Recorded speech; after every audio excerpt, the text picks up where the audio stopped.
Reynoso. I'm going to tell you a story about something that occurred when I was 10 years old.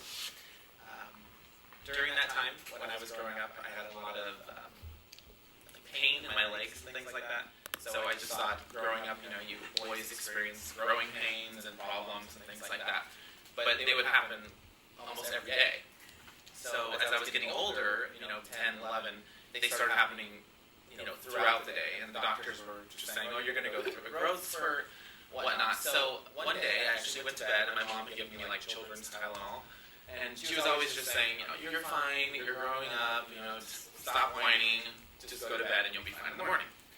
So that morning when I woke up the next morning, I couldn't feel my legs. I thought maybe they were asleep.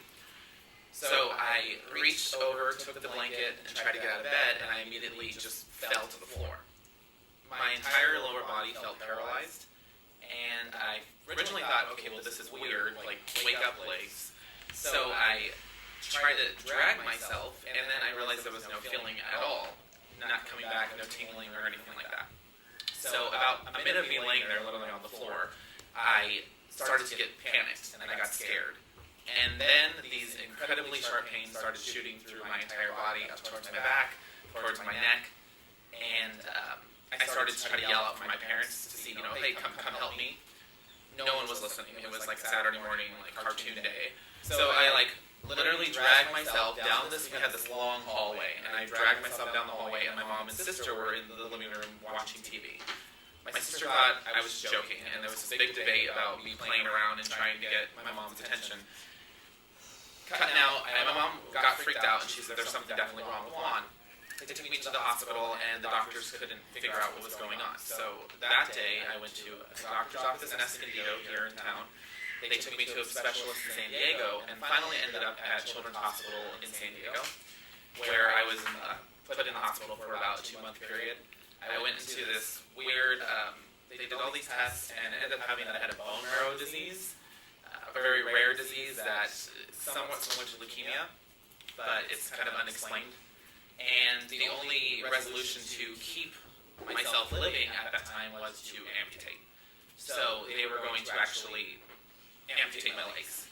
It was a really, really hard thing to deal with, especially being a child of like 11 years old, and a family of faith and a very strong background in faith and spirituality.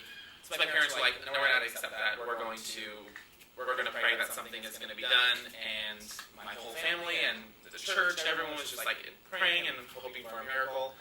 Well, it had been almost 2 months that I had been in the hospital, and it was actually the day of my scheduled amputation. And I already had seen doctors and nurses and prosthetics, people who were going to actually help me going through this process of my life if I had amputation done. And I told the doctor that morning, I want to try to walk. And the nurse and him were like, you're weird. Like, there's no way you can walk. Like, we've been through this. You've gone through coaching already. You know what's going to happen. And I said, no. I want to try one more time. I'm going to be able to walk.